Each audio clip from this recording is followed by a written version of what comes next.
अब हम करने वाले हैं part F, question number 1।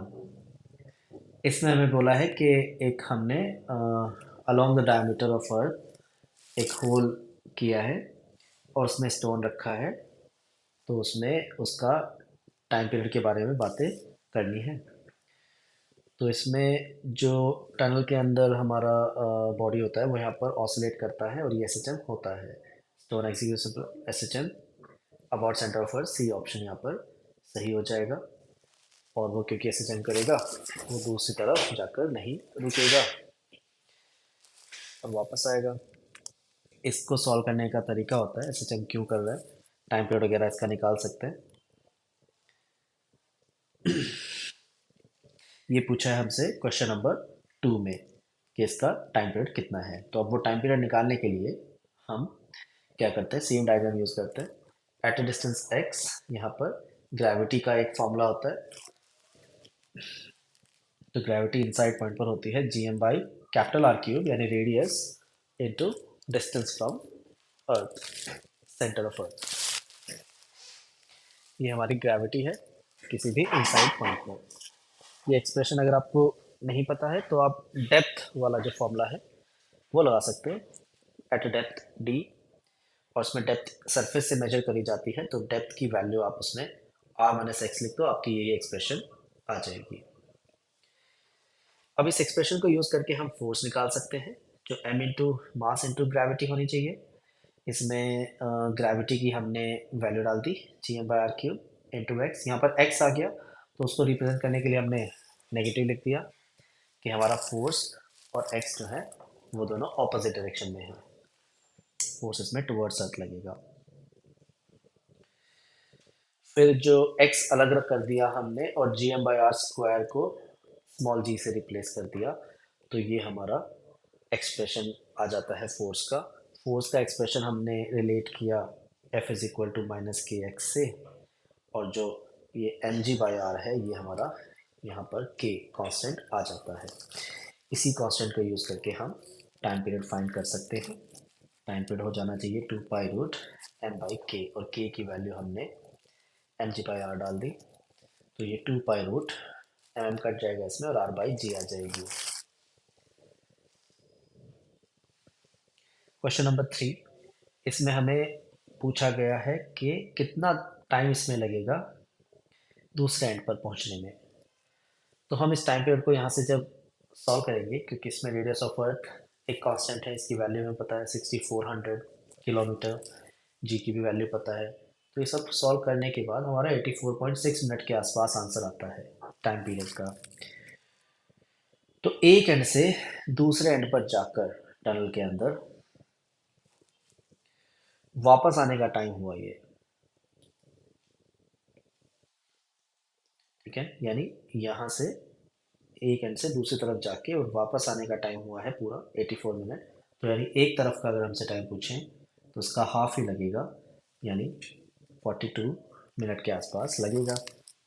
Option B. Option 4, I mean question 4, इसमें हमें एक एक्सप्रेशन दी गई है, इसका एप्टीट्यूड निकालना है। जैसे कि हमें पता है कि ऐसे क्वेश्चन को के लिए हमको फेजर डायग्राम मेथड यूज़ करना होता है। तो जो पहली एक्सप्रेशन है वो साइन में है, उसको एज इट इज़ लिखा, उसका एप्टीट्यूड 3 है। दूसरा वाले कोस में है तो उसको साइन में कन्वर्ट कर दिया 90 डिग्री के फेज डिफरेंस से, उसका एप्टीट्यूड 4 है। और 3 और 4 को ड्रॉ किया 90 डिग्री के एंगल पर, इनका रिजल्टेंट 5 आ जाता है। तो इन दोनों एक्सप्रेशन को यूज़ करके हम 5 यानी एम्पलीट्यूड इंटू साइन और उसके अंदर omega T plus phi naught लिख सकते हैं, where phi naught is this angle. Amplitude 5 आ जाएगा। अगले क्वेश्चन में हमें फिर से ए साइन पी टी और बी कॉस पी टी की एक्सप्रेशन दी गई है। फिर हमसे पूछा है कि पार्टिकल क्या कर रहा है, तो पार्टिकल एक एसएचएम एग्जीक्यूट करेगा, जैसे पिछले क्वेश्चन में अभी हमने किया। इन दोनों को भी फेजर डायग्राम से हम ऐड कर सकते हैं। ये ए और ये बी हमारा 90 डिग्री पर आएगा, कॉस को साइन में कन्वर्ट करेंगे, और इसका एम्पलीट्यूड हमारा root of A square plus B square बनेगा। तो y की एक्सप्रेशन इन दोनों एक्सप्रेशंस को ऐड करके आएगी this amplitude into sine omega T plus some constant, that constant will be this angle.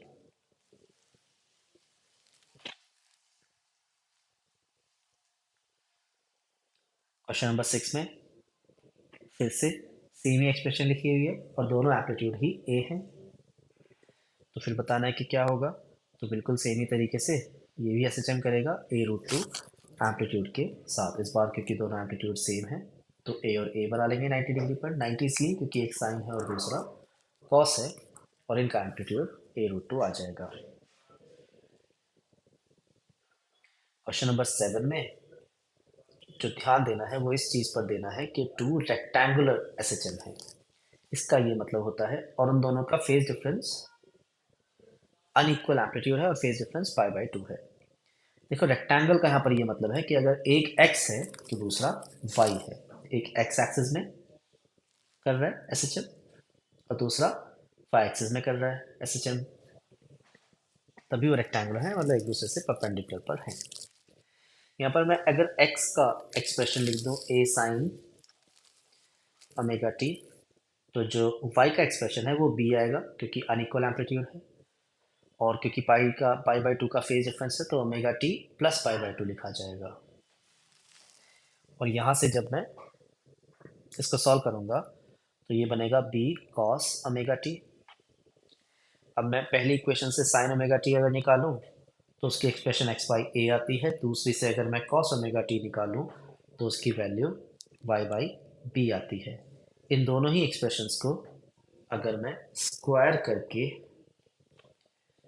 और ऐड कर दूं तो ये sine square theta plus cos square theta यानी 1 हो जाएगा, जो कि एक इलिप्स की इक्वेशन होती है। तो ये सी ऑप्शन आएगा। यहाँ पर इंपॉर्टेंट चीज़ टू नोटिस ये है कि यहाँ पर रेक्टेंगुलर है दोनों एसएचएम, यानी हमने एक को x और एक को y लिखा है, जबकि पिछले क्वेश्चंस में x और y नहीं था, ये दोनों ही एक्सप्रेशंस y में थी, मतलब same he along the same axis थी। तो इस तरह से दोनों क्वेश्चन को करने का तरीका अलग होता है। फिर नेक्स्ट क्वेश्चन में हमारा फेज डिफरेंस पाई है और दोनों एसएचएम्स हमारे राइट एंगल पर हैं और फिर हमें बताना है डिस्प्लेसमेंट किस पाथ के अलोंग होगा। तो फिर से हम लिखेंगे x is equal to A sine omega t और y क्योंकि राइट एंगल पर है दूसरा एसएचएम। फेज डिफरेंस पाई का है तो वो बन जाएगा a sine omega T plus pi, जिसको minus a sine omega T लिखा जा सकता है। और हम पहली इक्वेशन से अगर साइन ओमेगा टी इसमें रिप्लेस कर दें तो ये बनेगा माइनस ए, और अब मैं साइन ओमेगा टी की वैल्यू फर्स्ट इक्वेशन से अगर निकाल दूं तो वो एक्स बाई ए आएगी। अच्छा, एम्पलीट्यूड के बारे में जैसे हमें कुछ दिया नहीं है तो मैं दूसरा वाला चलो बी ले लेता हूँ। दूसरा एम्पलीट्यूड बी ले लिया हमने। तो आप इस एक्सप्रेशन से यहाँ पर देख सकते हैं कि y proportional to negative of x आता है, ये एक स्ट्रेट लाइन होगी।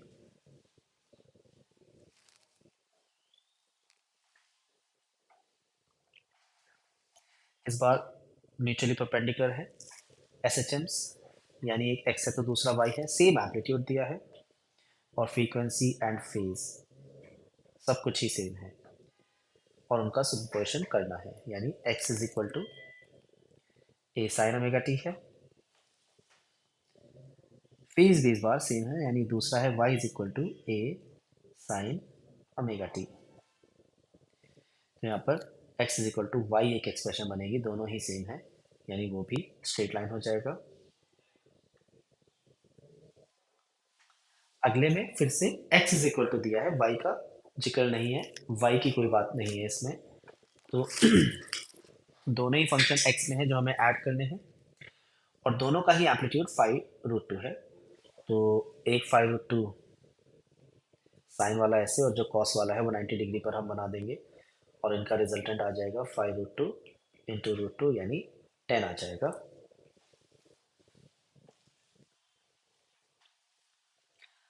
अगले क्वेश्चन में रेजोनेंस पूछा है कि वो किसका एग्जाम्पल है। तो ट्यूनिंग फॉर्क ऑसिलेट करता है, उसके लिए रेजोनेंस में होने के लिए हमें दो चाहिए जो दोनों सेम फ्रीक्वेंसी में हो। फ्री वाइब्रेशन में अगेन एक ही वाइब्रेशन है। डैम्प्ड डैम्प्ड में एयर फ्रिक्शन धीरे धीरे एम्पलीट्यूड को कम करता रहता है।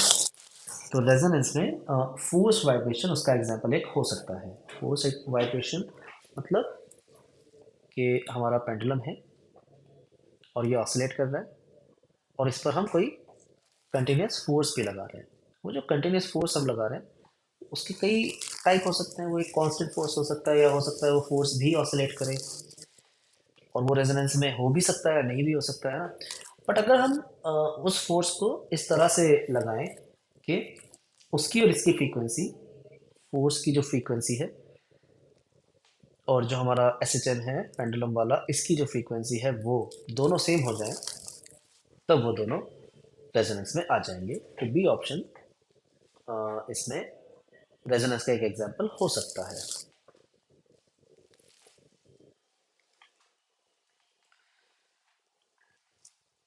12th, इसमें एक सिंपल पेंडुलम है हमारे पास और वाइब्रेशन कर रहा है।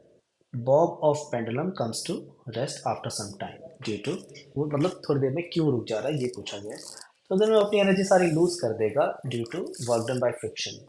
तो इसमें फ्रिक्शन जो है वो आंसर आएगा।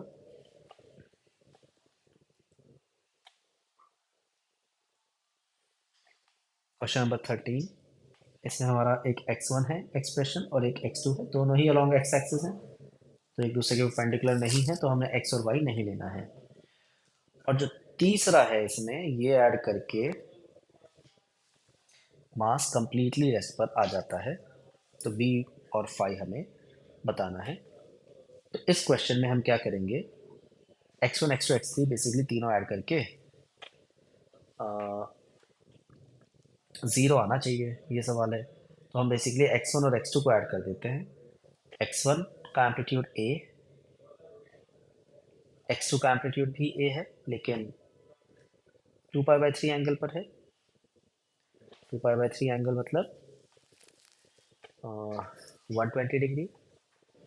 और इन दोनों को सिंपली ऐड कर देते हैं। जब हम दोनों को ऐड करेंगे तो हमारा आएगा, ए रिजल्टेंट का फॉर्मूला लगाएंगे, root of a² + a² + 2ab यानी a² और फिर यहाँ पर cos 120 हम ले लेंगे। cos 120 की वैल्यू हमारी -½ होती है। 2 कटेगा, माइनस साइन आएगा और ये कुल मिलाकर सॉल्व करके a ही आपका आ जाएगा रिजल्टेंट। और वो जो रिजल्टेंट आएगा x1 x2 का वो यहाँ कहीं आएगा बीच में।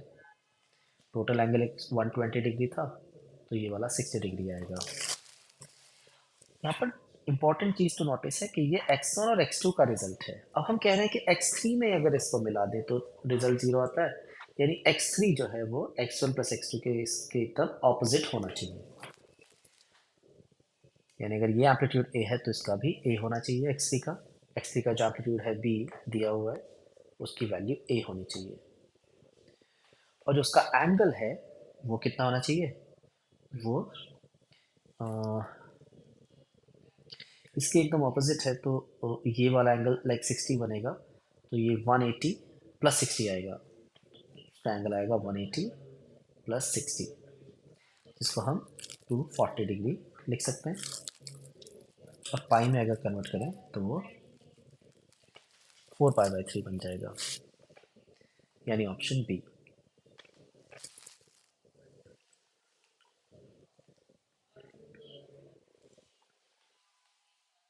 क्वेश्चन नंबर 14, इसमें हमारे पास 4 एसएचएम्स हैं, चारों दिए हुए और उनको सुपर इम्पोज किया हमने और हमें रिजल्टेंट एम्पलीट्यूड बताना है। तो ऐसे क्वेश्चंस को हमें फेजर डायग्राम से करना होता है। पहला एम्पलीट्यूड हमारा 8 है और वो ओमेगा टी एंगल पर है, तो ये 8 हमने बना लिया 0 डिग्री के एंगल पर। दूसरा एम्पलीट्यूड 6 है जो कि 90 डिग्री पर प्लॉट करना है, तो 90 डिग्री पर 90 डिग्री ज़्यादा 6 बनाया।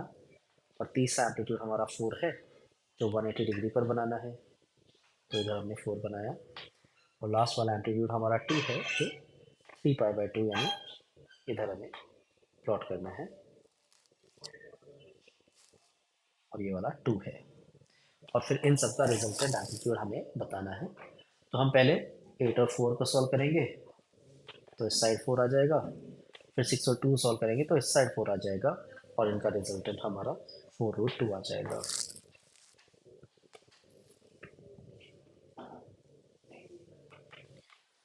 क्वेश्चन नंबर 15, एक पीस ऑफ वुड है, डायमेंशंस दी हुई हैं, रिलेटिव डेंसिटी दी हुई है और वो फ्लोट कर रही है पानी में such that A is vertical, A dimension उसकी वर्टिकल है। मतलब इस तरह का हमारा एक क्यूबॉइड है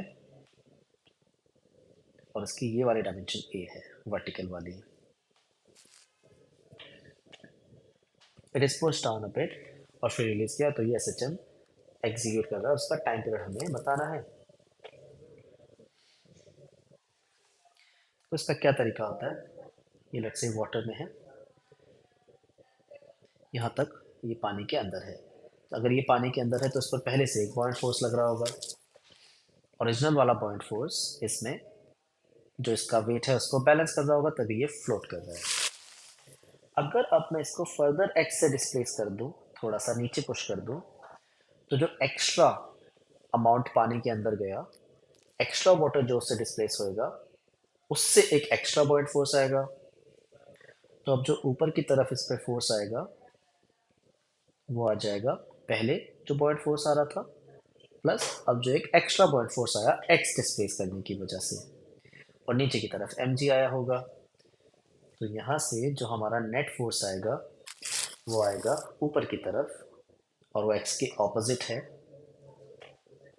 इसलिए हमने नेगेटिव लगाया। और ऊपर की तरफ नेट लिया हमने एफ पी नॉट जो ओरिजिनल वाला है, एफ पी डैश जो एक्स डिस्प्लेस करने की वजह से है माइनस एम जी। इसमें क्या होगा, एफ पी नॉट और एम जी तो कैंसिल हो जाएंगे जैसे हमने अभी लिखा, और बेसिकली नेट फोर्स जो है वो नया वाला बॉइंट फोर्स एक्स्ट्रा वाला बॉइंट फोर्स के बराबर हो जाता है। अब ये एक्स्ट्रा वाला बॉइंट फोर्स है density of liquid into volume of solid जो अब अंदर गया, जो कि एक्स डिस्प्लेसमेंट की वजह से गया, उसके लिए एरिया हम डी सी और डिस्प्लेसमेंट नया वाला एक्स लिख देंगे इनटू जी। यहाँ से हमारा जो कांस्टेंट है वो ये पूरी टर्म हमारा कांस्टेंट हो जाएगी, दिस इनटू जी, और ये हमारा नेट फोर्स माइनस एक्स के प्रोपोर्शनल आ गया यानी ये सिस्टम है। और टाइम पीरियड इसमें आ जाना चाहिए 2π√m/k, m/k, k की वैल्यू डाल देते हैं, density of liquid P C into G. और मास हमें अब सॉलिड का लिखना है तो डेंसिटी सॉलिड की डालेंगे into volume which will be a into B into C, ये मास है। इसमें क्योंकि हमें रिलेटिव डेंसिटी दी गई है क्वेश्चन में, रिलेटिव डेंसिटी हमें डी दी गई है, तो हम जो हमारा ये rho S by rho L है इसकी वैल्यू, ये रिलेटिव डेंसिटी है तो इसकी वैल्यू डी डाल देंगे, तो ये डी बी सी कैंसिल हो जाएगा तो डी इंटू ए बाई जी, ये हमारा एक्सप्रेशन आएगा टाइम पीरियड का, यानी ऑप्शन डी।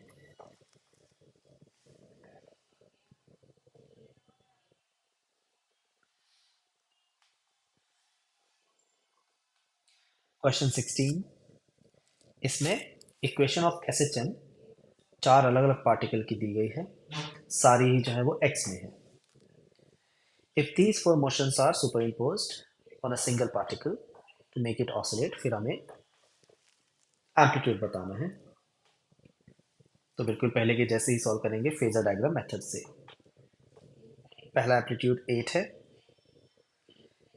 दूसरा एम्पलीट्यूड 6 है जो कि 90 डिग्री पर है, तीसरा एम्पलीट्यूड 4 है जो कि 180 डिग्री पर है, और चौथा एम्पलीट्यूड जो है वो 3 है 3π/2 एंगल पर। इनका रिजल्टेंट इस साइड आएगा 4, ऊपर की तरफ आएगा 3 और इनका रिजल्टेंट हमारा 5 आ जाएगा।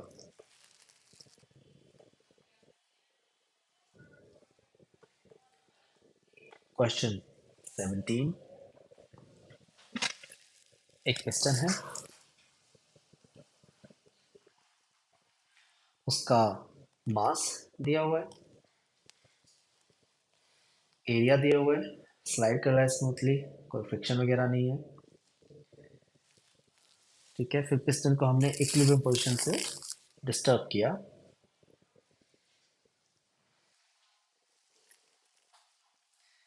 इक्विलिब्रियम पोजीशन से जब हमने डिस्टर्ब किया तो वो ऑसिलेट कर रहा है और हमें टाइम पीरियड उसका निकालना है।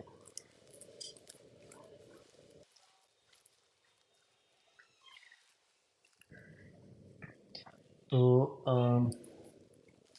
इसको सॉल्व करने के लिए हम क्या करेंगे, मान लेते हैं पहले इक्विलिब्रियम पोजीशन आएगी। तो इक्विलिब्रियम पोजीशन पर क्या होगा, बाहर का प्रेशर अगर P है तो अंदर का भी P होगा, इक्वल फोर्सेस लग रहे होंगे दोनों तरफ से। फिर अगर हमने इसको फर्दर यहाँ x से डिस्प्लेस करा तो अब अंदर का वॉल्यूम कम हो जाएगा जिससे प्रेशर बढ़ जाएगा। इसको हमें आइसोथर्मल मान के सॉल्व करना होता है। तो हम लगाएंगे आइसोथर्मल की कंडीशन, पहले प्रेशर P है और पहले जो वॉल्यूम है वो हमारी A इंटू एच है। नया जो प्रेशर है वो हमें फाइंड करना है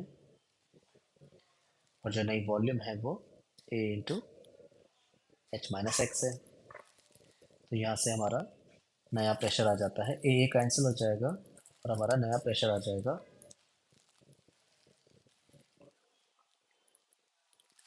ऐसे। इसमें फिर उसके बाद हमें नेट फोर्स निकालना है।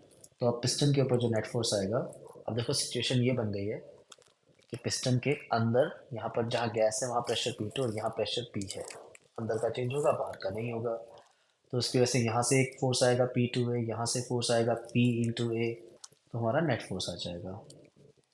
नेट फोर्स आ जाएगा negative of P2A minus P1A। Net force P2A की तरफ आ रहा है यानी ईस्ट की तरफ, और जो हमारा डिस्प्लेसमेंट था एक्स वो वेस्ट की तरफ था, इसलिए हमने यहाँ पर माइनस साइन लगाया है। इसमें माइनस ए हमने कॉमन ले लिया और अंदर हमें P2 माइनस पी ए लिखना है। P2 माइनस पी, P2 की वैल्यू डाल देंगे, P H by H minus x minus P. तो ये P भी हमारा कॉमन आ जाएगा, माइनस पी ए, अंदर बचेगा H minus H, H by H minus x minus one, जिसको हम लिख पाएंगे H minus x H minus H plus x. यहाँ पर एच एच कैंसिल हो जाएगा और हमारा एक्सप्रेशन बनेगा P A by H minus x into x. ये हमारी नेट फोर्स की एक्सप्रेशन बनेगी। इसमें हम इसको थोड़ा और अगर रीअरेंज करें तो लिखा जा सकता है P A into H minus x की पावर माइनस वन। इसको हमने ऊपर लिख दिया एच माइनस एक्स को, और अब यहाँ से एच अगर कॉमन लें तो one minus x by H बनेगा की पावर माइनस वन।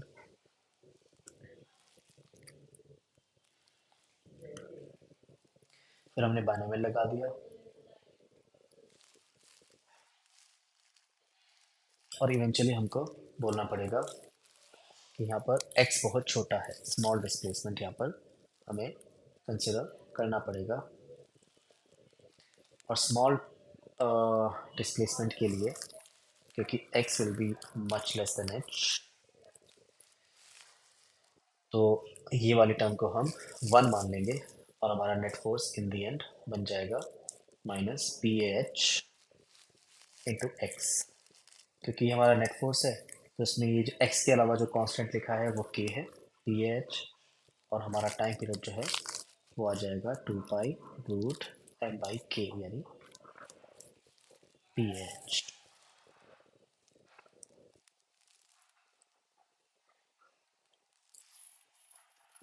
नहीं, पावर -1 है, तो ये h जो हमने कॉमन लिया है, h की पावर -1 बाहर आएगा, तो ये पी ए बाई एच आएगा, तो ये पी ए बाई एच।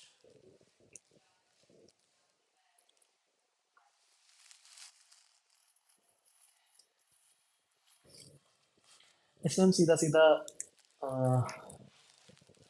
यहाँ भी सीधा सीधा बोल सकते हैं, इसी लाइन के बाद बोल सकते हैं कि h minus x is basically almost h, और इस अजम्पशन के साथ यहीं पर सीधा सीधा h माइनस एक्स को h लिख के हम पी ए बाई एच को यहाँ पर कांस्टेंट बोल के ये एक्सप्रेशन लिख सकते थे। लेकिन ये वाला यहाँ पर इतना फर्क नहीं पड़ रहा, लेकिन बाकी एक्सप्रेशन में हमें मतलब ध्यान होना चाहिए कि लाइक बाइनोमियल में लगा लेनी चाहिए, कई बार वो एक्सप्रेशन चेंज हो जाती है ऊपर आके।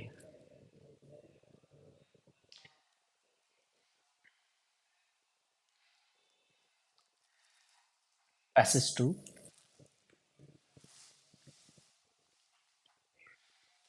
इस बार हमारे पास एक क्यूब है made of wood, specific gravity दी हुई है, फ्लोटिंग साइड लेंथ ए है, इस फ्लोटिंग लास्ट टैंक, ठीक है। Which action would change the depth to which block is submerged?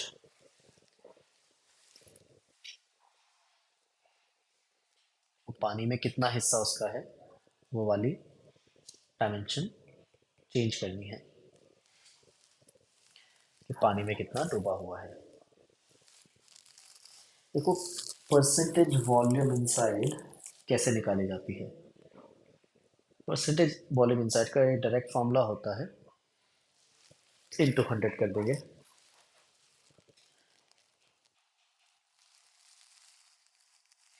और ये आता भी कहाँ से, ये आता है एम जी और बॉयंट फोर्स को इक्वेट करके, यहाँ से ये आ जाता है। एम जी को लिखा जाता है density of solid into volume of solid into G, और बॉयड फोर्स को लिखा जाता है density of liquid into volume of solid का वो पोर्शन जो अंदर है इंटू जी। तो इसमें क्या है, देखो, अगर जैसे सी ऑप्शन की बात करते हैं, अगर हम सी ऑप्शन की बात करें तो टाइम को अगर एक्सेलेरेट कर देंगे तो अब क्या होगा, इस जी की जगह यहाँ पर जी प्लस ए आएगा, और इस जी की जगह भी जी प्लस ए आएगा, और वो दोनों अभी भी कट ही जाएंगे और आंसर हमारा सेम आ जाएगा। यानी सी से फर्क नहीं पड़ेगा, सी से चेंज नहीं आएगा परसेंटेज वॉल्यूम इनसाइड में। ऑप्शन बी में लिखा हुआ है एटमॉस्फेरिक प्रेशर इंक्रीज करने से, तो उससे भी कोई चेंज नहीं आएगा। एटमॉस्फेरिक प्रेशर अगर हम चेंज कर दें पी नॉट, उस पर एक्चुअली बॉइंट फोर्स डिपेंड ही नहीं करता है। आप खुद ही देखो, बॉइंट फोर्स के फॉर्मूला में कहीं भी एटमॉस्फेरिक प्रेशर आता ही नहीं है। कारण ये होता है कि अगर यहाँ पी नॉट आप चेंज करोगे तो जो यहाँ का प्रेशर है वो भी उतने से ही चेंज हो जाएगा, ये जो P not plus O G H अपन लिखते हैं, तो दोनों तरफ से वो पी नॉट ए जो फोर्स है वो तो कैंसिल हो ही जाएगा। ए में लिखा हुआ है ज़्यादा वाटर ऐड कर दे तो नहीं, उससे तो नहीं फर्क पड़ता, ये बस डेंसिटी पे डिपेंड कर रहा है, चाहे आप लेक में डाल लो चाहे आप सिंपल ग्लास में डाल लो, उतना ही परसेंटेज वॉल्यूम इनसाइड रहेगा एक फ्लोटिंग ऑब्जेक्ट का। टी में लिखा है स्मॉल कॉइन, उसके ऊपर लिख दें, ये क्वाइट ऑब्वियस है, और ज़्यादा वेट ऐड करने से और हिस्सा नहीं अंदर जाएगा, तो डी इसका सही है। फिर इसने कहा है क्यूब को थोड़ा सा निंदर कंप्रेस करके एग्जीक्यूट कराया एसएचएम, और उसका टाइम पीरियड बताना है। इसका एग्जैक्ट सॉल्यूशन हमने अभी अभी किया है क्वेश्चन नंबर 15 में, आप इसको डिटेल में देख लो। इसको करने का यही एग्जैक्ट तरीका होता है, और ये उसका एक्सप्रेशन आ जाता है। उस एक्सप्रेशन को हम डायरेक्टली यहाँ पर यूज़ कर सकते हैं। तो एक्सप्रेशन आती है 2 pi root rho S into height बटा रो एल इंटू जी। ये एक्सप्रेशन आप सीधा सीधा याद रख सकते हो, फ्लोटिंग वाले केस में टाइम पीरियड का ये एक्सप्रेशन होता है। अब अगर मैं वैल्यूज़ डालूँ क्वेश्चन की, तो ये बनेगा, हाइट की वैल्यू हमें ए दी गई है, जी की वैल्यू जी। और rho S by rho L जो है वो रिलेटिव डेंसिटी है। रिलेटिव डेंसिटी हमें 0.4 दी गई है। स्पेसिफिक ग्रेविटी मतलब रिलेटिव डेंसिटी, तो यहाँ पर 0.4 लिखेंगे, जो कि 4/10 यानी 2/5 लिखा जा सकता है।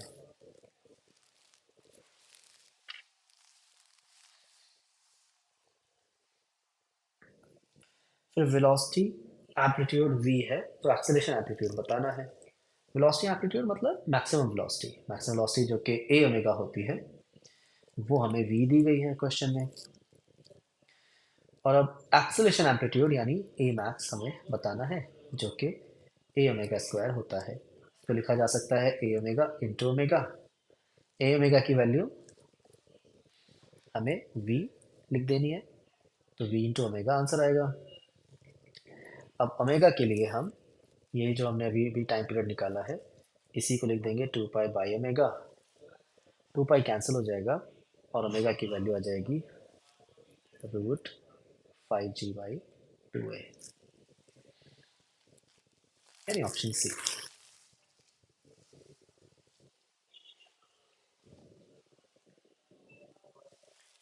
Question number 21। एक 20 ग्राम का पार्टिकल है और उसको सब्जेक्टेड टू 2 एसिटन, उसका मास दिया हुआ है, 2 एसिटन दिए हैं और दोनों ही जो है वो एक्स में है। दोनों के एम्पलीट्यूड हमें पता है 2 और 4, और फेज जो है उसमें डिफरेंस पाई/3 का है। अब हमें इन दोनों को सुपर इम्पोज करना है, तो हमने फेजर डायग्राम लगाया। एक का एम्पलीट्यूड 2, दूसरे का 4 है, उनके बीच का एंगल पाई/3 है, तो 60 डिग्री लिखा और रिजल्टेंट एम्पलीट्यूड निकाला फॉर्मूला से, √a² b² + 2ab करके, और ये आ जाता है √28 रिजल्टेंट एम्पलीट्यूड।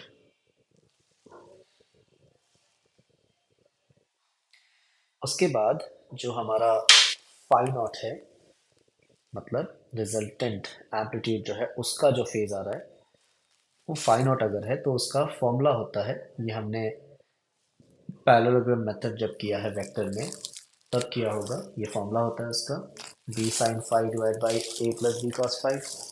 इसमें अकॉर्डिंगली हमने वैल्यूज डाली तो हमारा tan phi आ जाता है। tan phi से sin phi और cos phi निकालने का अपना तरीका होता है। जैसे मैंने अपनी तरफ से ट्रायंगल बनाया और अ,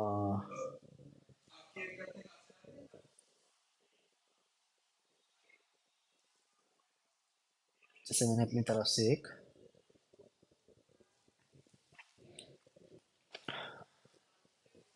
ये देख लेते हैं एक बार क्या वैल्यू आ रही है। बी की वैल्यू हमने डाली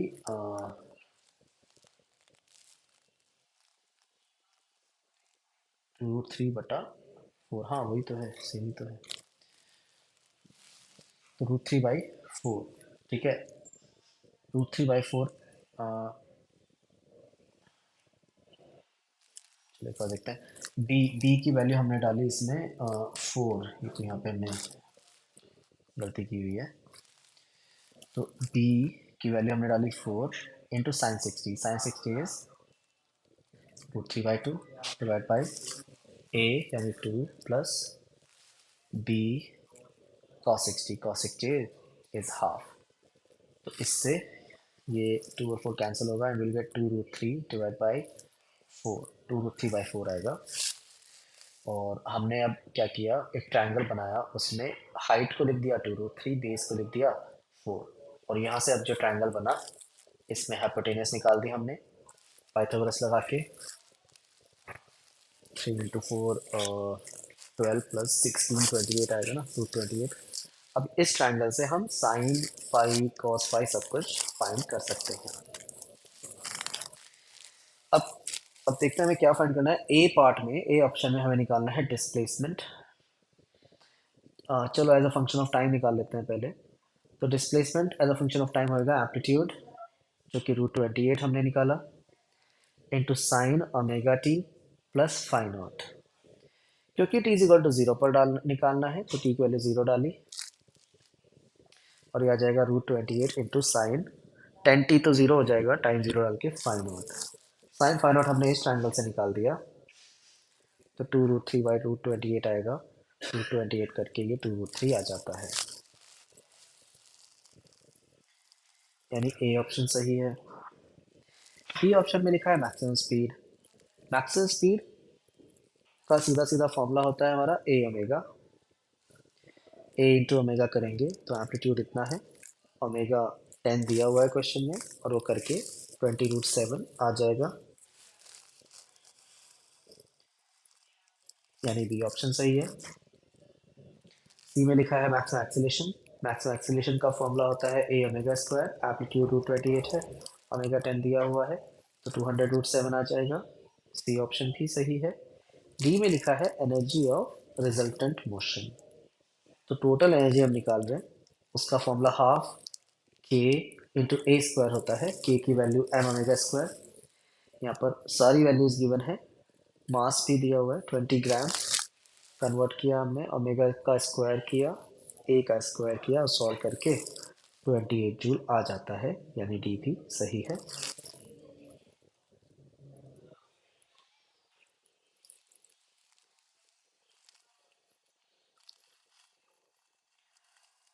क्वेश्चन नंबर 22, इसमें हमें सिचुएशंस दी गई हैं काफ़ी, और उसमें हमें अलग अलग सिचुएशन में टाइम पीरियड निकालना है।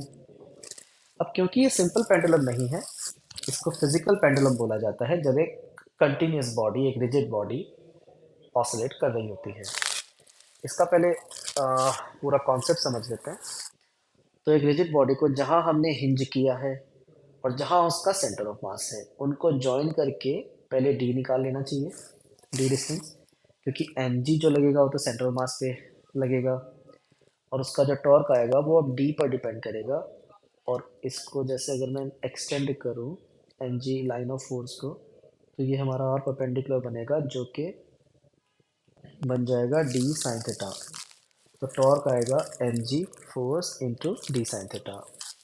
इसमें साइन थीटा को स्मॉल एंगल लेके थीटा बोल देते हैं हम, और ये एम जी डी इसका के हो जाता है, और टाइम पीरियड का फॉर्मूला आ जाएगा 2 पाई रूट आई बाई, क्योंकि हमने टॉर्क से कांस्टेंट निकाला है रोटेशनल एस एच एम लेके, तो हम एम बाई के की जगह आई बाई के लगाएंगे, तो 2 पाई रूट आई बाई, और के की वैल्यू एम जी डी। आप सीधा सीधा ये चारों पार्ट इस फॉर्मूला से कर सकते हो, 2 pi root I by m g d. इसमें बस याद रखें कि ये डी क्या है। ये डी है डिस्टेंस बिटवीन, ये डी है distance between hinge and centre of mass. इस डायग्राम के अकॉर्डिंग हिंज जहाँ किया है और जहाँ सेंटर ऑफ मास है, उनके बीच का गैप अगर डी ले लें, तो सीधा सीधा ये फॉर्मूला लग जाएगा। इसमें आई होएगा अबाउट हिंज, हिंज के अबाउट। जैसे ए पार्ट में हमें बोला है एक metre stick suspended through zero mark, तो एक मीटर स्टिक है यानी रॉड है, जीरो पर उसको हिंज किया है, सेंटर मास सेंटर में होएगा, तो यहाँ पर जो डी की वैल्यू है वो L/2 आ जाएगी। तो मैंने वही फॉर्मूला लगाया, 2 pi root I, moment of inertia H के अबाउट लिया, ml²/3, क्योंकि एच पर ही हिंज किया है, divide by m g into d, d की वैल्यू L/2 डाली, वहाँ से आंसर आ जाता है। बी पार्ट में हमको एक डिस्क दी हुई है और उसको सस्पेंड करा है पेरीफेरी पे, तो जहाँ से सस्पेंड किया है वो उसका हिंज हो जाता है। सेंटर ऑफ मास तक की डिस्टेंस यहाँ पर आर आ जाएगी, डी की वैल्यू आर, तो हमने लिखा 2 pi root I by m g into d. और मोमेंट ऑफ इनर्शिया के लिए वो हम हिंज के अबाउट निकालेंगे, तो क्योंकि हमें सेंटर ऑफ मास के अबाउट पता है, डिस्क में mr²/2 होता है, प्लस mr², ये हमने पैरेलल एक्सिस थ्योरम लगाई, यहाँ से आंसर आ जाता है। सी पार्ट में हमें हमारे पास एक यूनिफॉर्म स्क्वायर प्लेट है, कॉर्नर पर सस्पेंड किया है, तो ये कॉर्नर पर इसका हिंज हो जाता है, सेंटर मास यहाँ पर है, उनके बीच की डिस्टेंस a/√2 होती है, जो d का काम करेगा। Moment of inertia centre of mass के अबाउट ma²/6 होता है, उसको शिफ्ट करना है a/√2 से, तो पैरेलल एक्सिस थ्योरम लगाई, और टाइम पीरियड का वही फॉर्मूला लगा दिया, 2 pi root I by m g into d. D की वैल्यू a/√2 और डी ऑप्शन में हमारे पास एक रिंग है, मास एम रेडियस आर और टेंजेंशियल हॉरिजॉन्टल एक्सिस है प्लेन ऑफ द रिंग में। तो रिंग के प्लेन में है ये। तो इस बार जो आई सी जो डी है, हिंज और सेंटर की डिस्टेंस, वो तो आ रही है, लेकिन इस बार जो आई सी एम होगा पैरेलल एक्सिस थ्योरम में वो डायमीटर होना चाहिए। रिंग का डायमीटर के अबाउट ये होता है, प्लस शिफ्टिंग करी हमने पैरेलल एक्सिस थ्योरम लगा के, ये वाला आई ले लेंगे और डी की वैल्यू आर लेके हम फॉर्मूला लगा देंगे फिर से same, 2 pi root I by m g थी।